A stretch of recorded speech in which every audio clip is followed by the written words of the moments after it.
Hola amigos y amigas de mi amigo Freud. Vamos a dedicar este vídeo a matemáticas de primero de bachillerato, en concreto al capítulo de geometría del programa de matemáticas, como digo, de primero de bachillerato.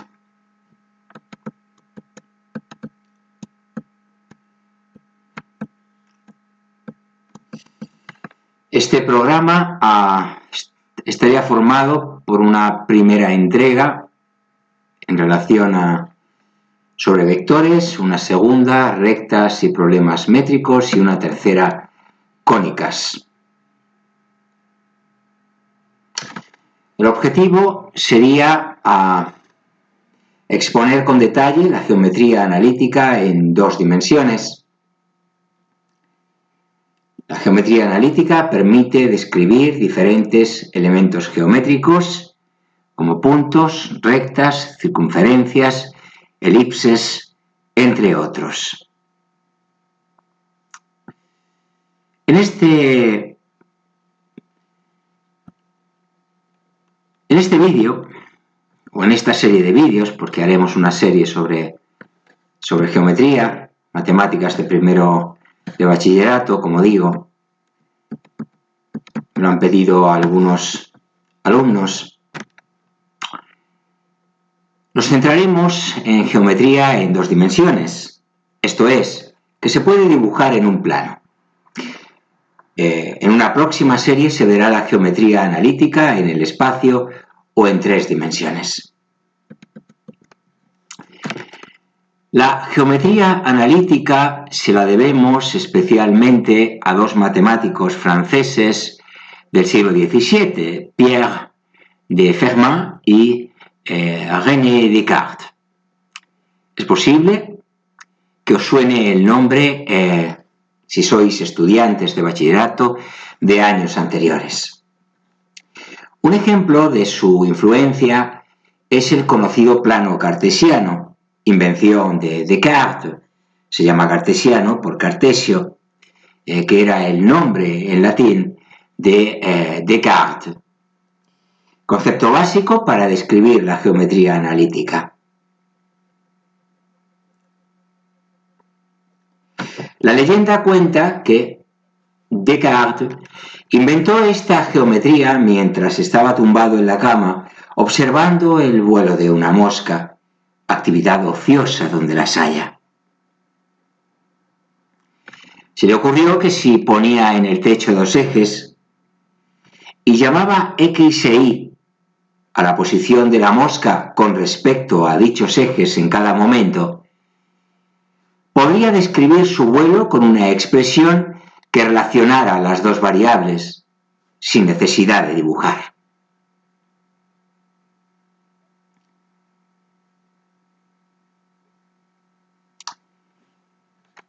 Este es un ejemplo más de que la creatividad surge en los momentos más inesperados. Fijaos en la idea que se le ocurrió a Newton cuando una manzana le cayó en la cabeza. Si no conocéis la historia, buscadla, también es curiosa.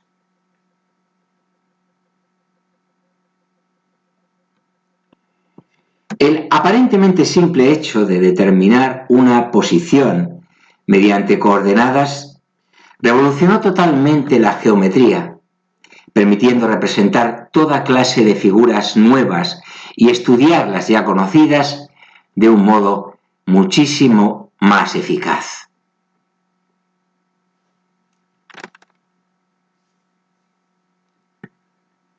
Fue asimismo vital para la física, porque gracias a ello se pudo estudiar el movimiento con un detalle que antes era impensable.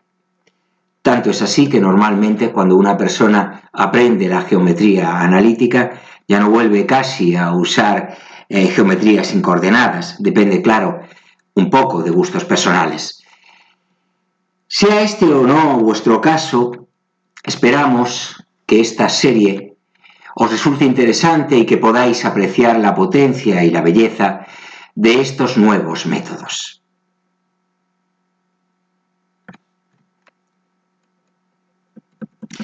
Pues comencemos con vectores y con el plano cartesiano. Si sois alumnos, como digo, de primero de bachillerato, sabréis que en cursos anteriores, para estudiar las figuras geométricas se dibujan, las habéis dibujado. El enfoque en este curso de primero de bachillerato va a ser ligeramente distinto. En vez de hablar sencillamente de las figuras, lo que vamos a hacer es relacionar los puntos que las forman con sus coordenadas.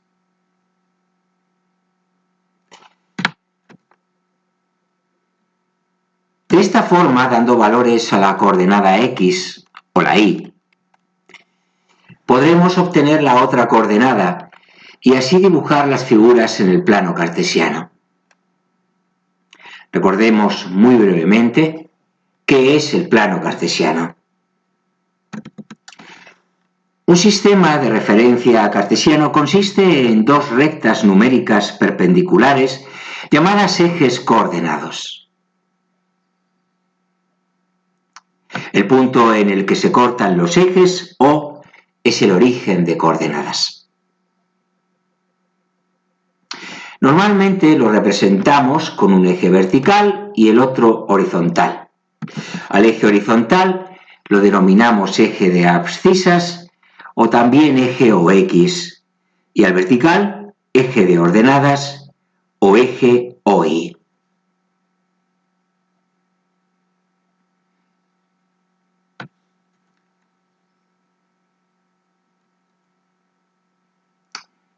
Al cortarse los dos ejes, el plano queda dividido en 4 zonas que se conocen como cuadrantes. Primer cuadrante, zona superior derecha. Aquí la X es mayor que 0 y lo mismo ocurre con la Y. El segundo cuadrante, la zona superior izquierda. Aquí la X es menor que 0 y la Y es mayor que 0. Tercer cuadrante, zona inferior izquierda. Aquí la X es menor que 0, lo mismo que la Y. Y por último, el cuarto cuadrante, zona inferior derecha, donde la X es mayor que 0, siendo la Y menor que 0. Un ejemplo de punto que encontramos en el primer cuadrante es el 3, 2, en el segundo el menos 3, 1, en el tercero el menos 2, menos 1, estamos poniendo ejemplos, y en el cuarto 2, menos 1. Para representar puntos solo hay que recordar que la primera componente o abscisa corresponde al eje o X y la segunda componente u ordenada al eje o Y. Cada uno de los dos ejes representan el conjunto de todos los números reales, recta real. El sentido positivo es hacia la derecha en el eje de abscisas y arriba en el de ordenadas. Los números negativos se representan hacia abajo y hacia la izquierda.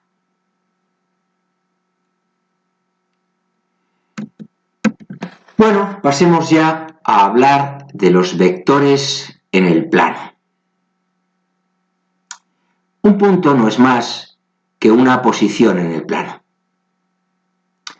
Se representan con letras mayúsculas como A, B, C y constan de dos componentes, la abscisa y la ordenada. Así escribimos P, 1 menos 2, entre paréntesis, representando el punto que está una unidad a la derecha del origen y 2 hacia abajo.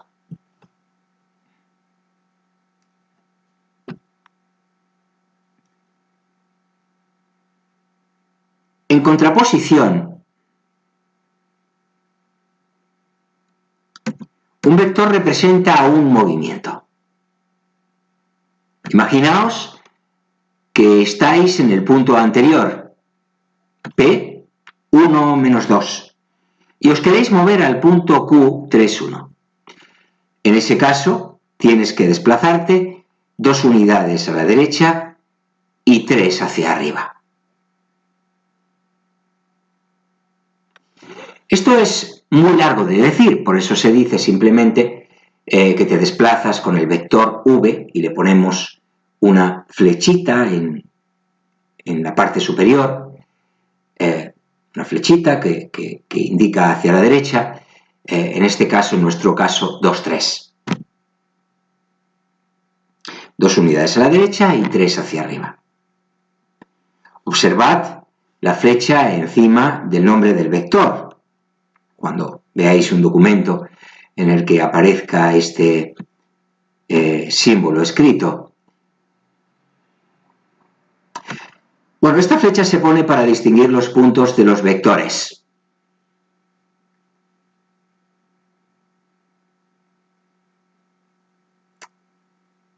En algunos libros, en ocasiones, también podéis encontrar que los vectores se escriben en negrita. Es decir, en lugar de v, por ejemplo, el vector v con una flechita arriba, pues v en negrita.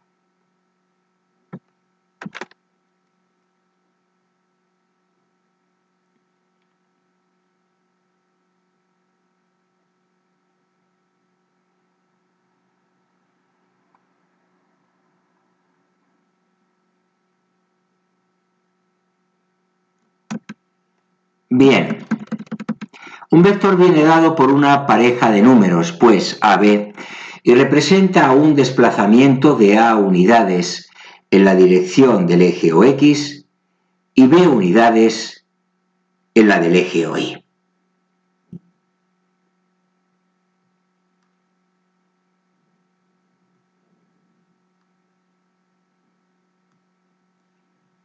Los vectores se suelen denotar con letras minúsculas y flechas encima, como hemos dicho. V, U, W, ya sabéis. El vector 0, 0, o al vector 0, 0 se le llama vector nulo y se representa, pues eso, como un 0 con una flechita encima.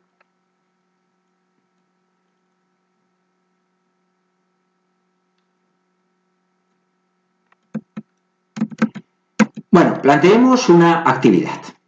Imaginaos que estáis en el punto 1, 2 y os movéis al punto 3, 1.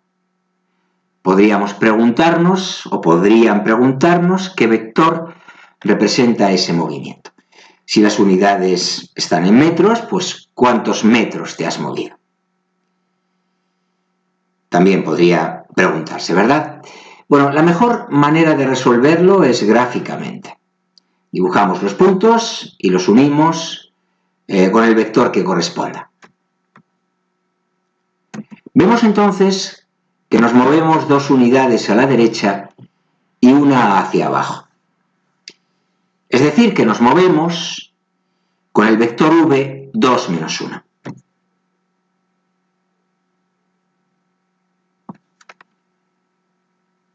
Para determinar la distancia que nos hemos movido hay que calcular la hipotenusa del triángulo rectángulo de catetos 2 y 1.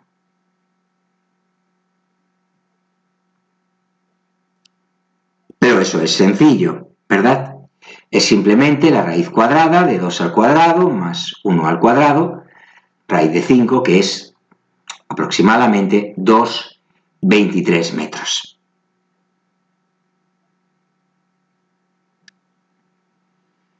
Esto nos lleva al concepto de módulo, que no es más que el tamaño del vector, o en otras palabras, la distancia que se recorre al aplicar el vector.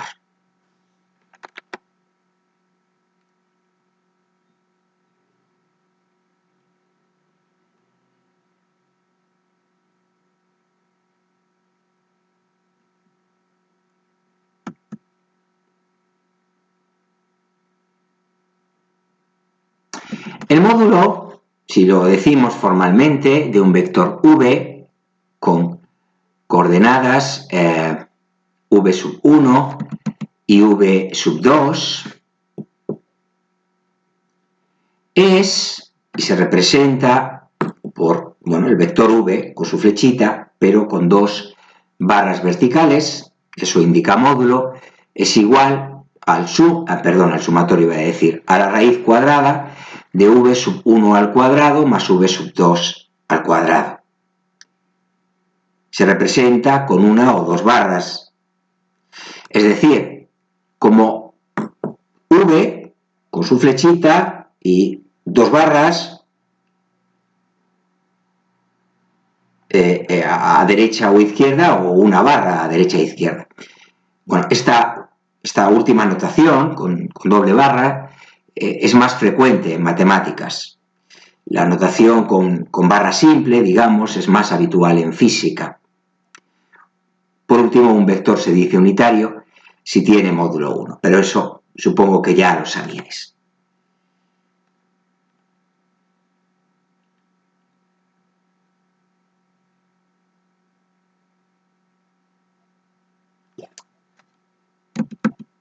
Observad que, bueno, en la actividad que hemos propuesto podríamos haber calculado la distancia que nos pedían sin necesidad de dibujar, solo calculando el módulo del vector 2 menos 1,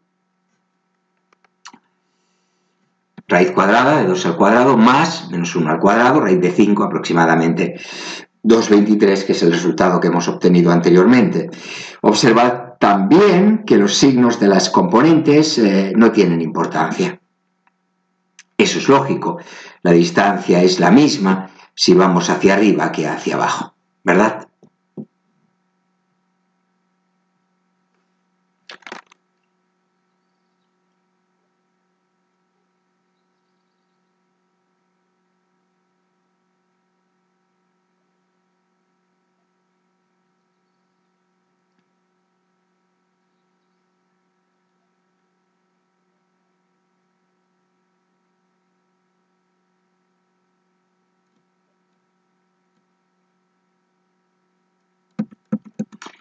Bien, pasamos a hablar de magnitudes escalares y vectoriales.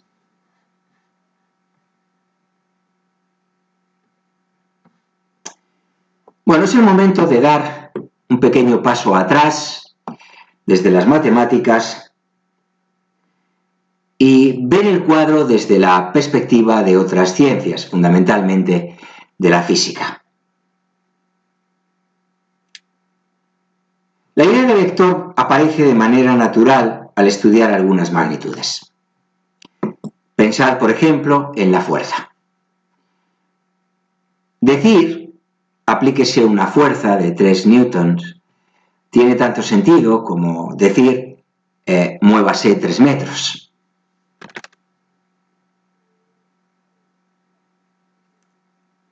La respuesta es sí, pero ¿hacia dónde?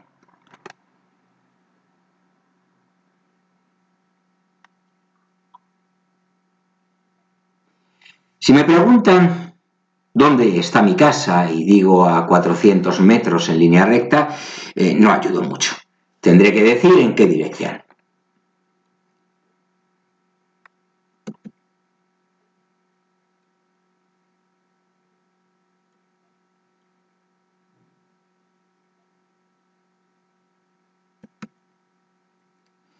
Por el contrario, si me preguntan qué temperatura hace hoy, puedo decir 15 grados centígrados y la respuesta es perfectamente válida. De hecho, la misma cuestión, 15 grados hacia dónde, no tiene ningún sentido, ¿verdad? Esto nos lleva al concepto de magnitudes escalares y vectoriales que apuntábamos. Veréis en la asignatura de Física y Química o en la de Física del próximo año, segundo de bachillerato, muchas magnitudes vectoriales. Bueno, destacaremos en esta serie la posición, la velocidad y la aceleración, cinética, la fuerza, dinámica, y los campos magnéticos, eléctricos y gravitatorios, entre otros.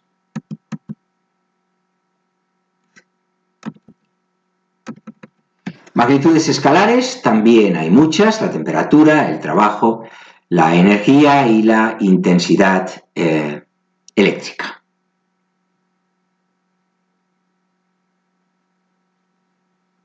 Tener claro cuáles son escalares y vectoriales es básico a la hora de trabajar con ellas.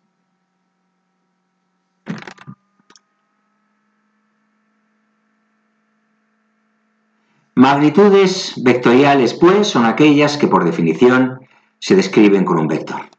Magnitudes escalares son aquellas que, también por definición, se describen con un número. Un escalar es un número, se les llama así para distinguirlos de los vectores.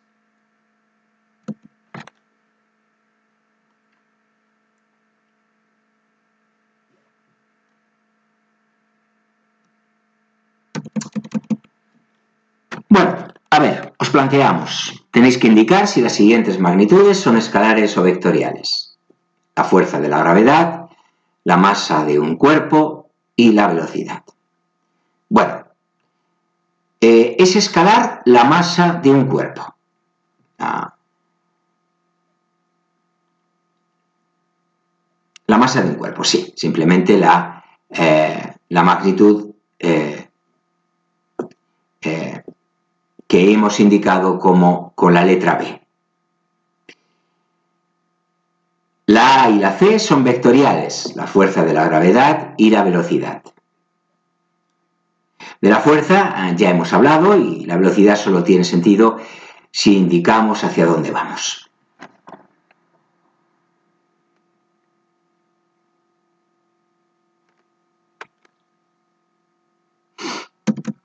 Bueno, hablemos de las características de un vector. Para conocer bien un vector, por ejemplo, v sub 1, v sub 2, debemos averiguar tres características. En primer lugar, el módulo, que como acabamos de ver, nos proporciona el tamaño del vector.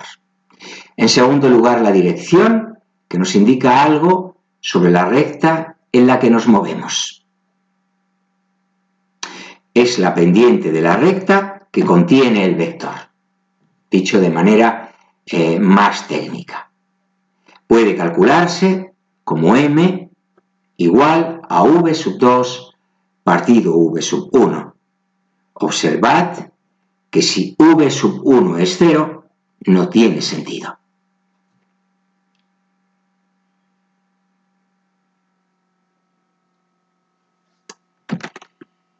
A veces se habla en este caso de pendiente infinita, cuando v sub 1, como digo, es 0. No nos desplazamos ni hacia la derecha ni hacia la izquierda. Son los vectores que tienen la dirección del eje de ordenadas, como ya habréis deducido vosotros solos.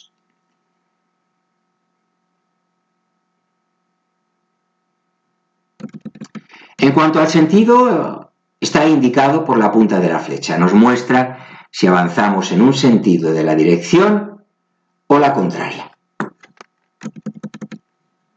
Por lo tanto, dirección, módulo y sentido. En ocasiones se distingue entre vectores libres, que representan un desplazamiento, y vectores ligados, que están asociados a un punto. Esta distinción no suele hacerse en matemáticas, la verdad, pero sí suele aplicarse mucho en física. En un apéndice, el 1, que os proporcionaremos cumplidamente en su momento, la describiremos con detalle. En el resto de la serie consideraremos vectores libres.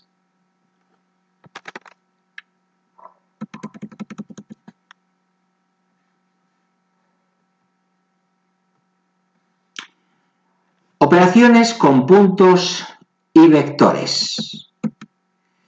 Bien, lo que vamos a ver ahora es cómo formalizar lo que hemos hecho antes, para poder hacerlo sin dibujar. Las operaciones son muy intuitivas y casi no es necesario ponerlas, pero vamos a verlas todas juntas para poder tenerlas como referencia.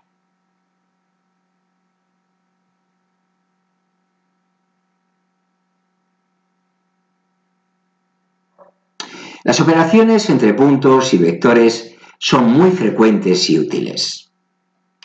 Fijaos en un cuadro que vamos a exponer a continuación cuándo el resultado es un punto y cuándo es un vector. Dados dos puntos, P con coordenadas P sub 1 y P sub 2 y Q sub 1, Q sub 2, se define el vector PQ con componentes Q sub 1 menos P sub 1 y Q sub 2 menos... Me parece que hay una errata en el documento con el que estoy trabajando. Q sub 2 menos P sub 2.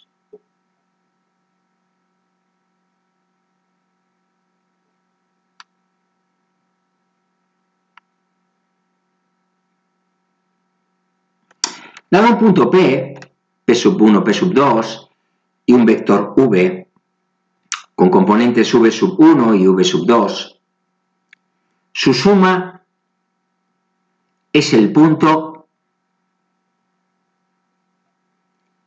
P sub 1 más V sub 1, P sub 2 más V sub 2. Dados dos vectores, V sub 1, V sub 2 y W, W1, W2, su suma es el vector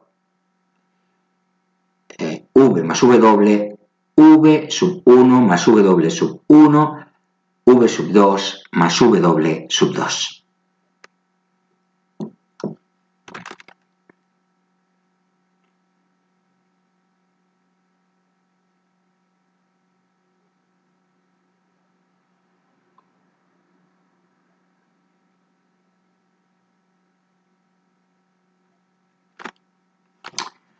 Dado un vector V sub 1, V sub 2 y un escalar K, su producto es el vector KV con componentes KV sub 1, KV sub 2.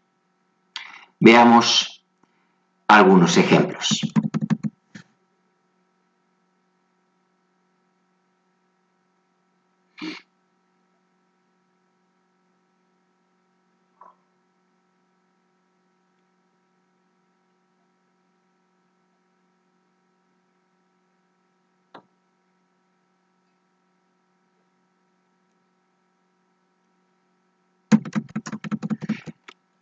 Bueno, a continuación os pediría que representarais gráficamente las situaciones anteriores. Seguro que es una práctica muy útil y provechosa.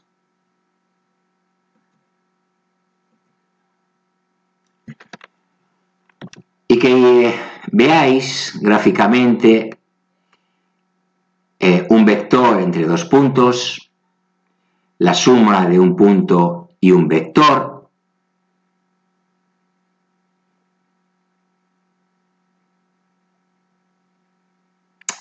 la suma de dos vectores y un vector o el producto de un vector por un escalar.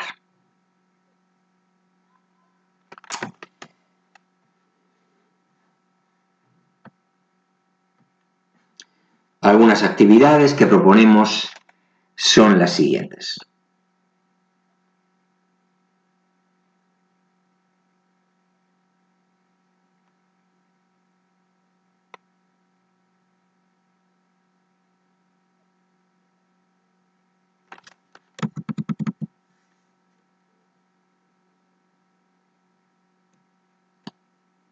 Dados los puntos P,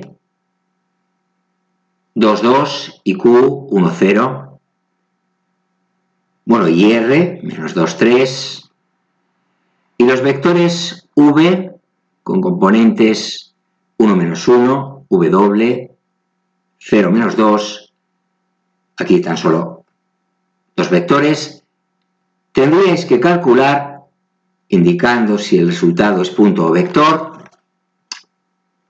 lo siguiente.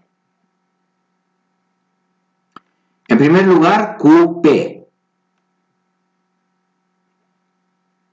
Q es un punto, P es otro punto.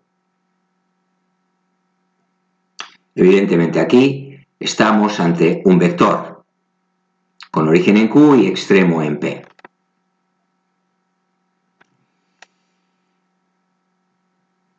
B 3V menos 2W. Bueno, aquí estamos ante el resultado es otro vector, puesto que un escalar por un vector es un vector y una suma o diferencia de vectores pues es otro vector. En tercer lugar,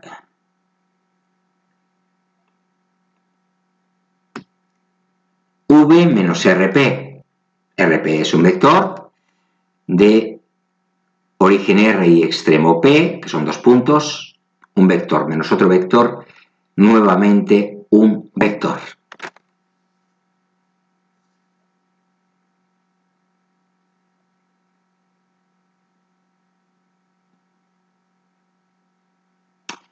D, P, el punto P más V, un vector. Y R más PQ más W, es decir, un punto, más un vector,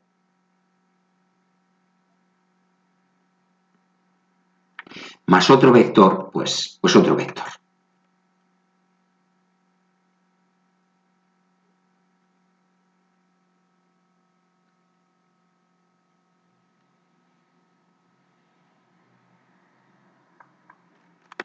Bueno, es posible que, bueno, lo veremos más adelante, es posible que al operar con vectores obtengamos un punto.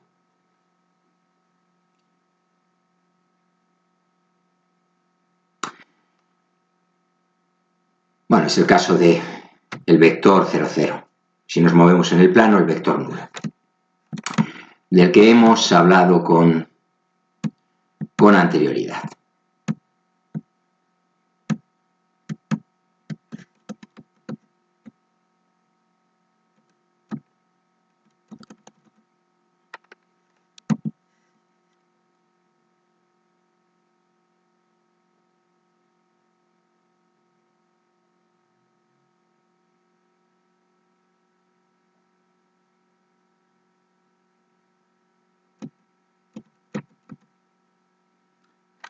Bueno,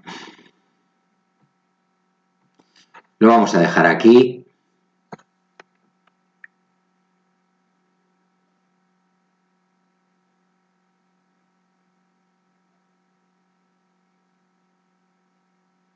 Estaba viendo el apartado B, que nos da 3 y menos 3 y 2V quedaría 0 y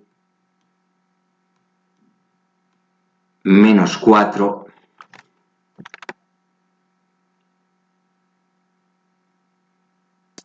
sí que eso es un vector y ahora me he quedado pensando en V, que es 1 menos 1, y en RP el vector RP menos 2 menos 2, que es menos 4,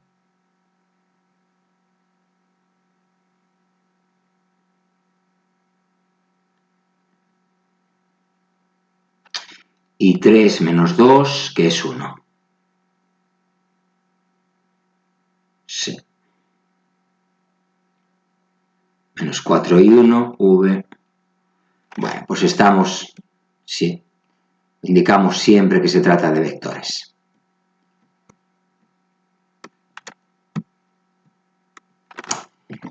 Bueno, lo vamos a dejar aquí. Espero que este vídeo haya sido de vuestro agrado, que os haya resultado útil, interesante, valioso desde algún punto de vista. Bueno, si es así, le dais like, me gusta y de esta manera, como siempre digo, pues puedo recibir el oportuno y necesario feedback que me permita guiar mi trabajo en el canal. Os animo a suscribiros a mi amigo Freud, tanto si sois asiduos a sus contenidos y todavía, por alguna razón, no lo habéis hecho, la suscripción quiero decir, como si nos acabáis de conocer. En este último caso, pues os animo a daros un paseo por los contenidos del canal, convencido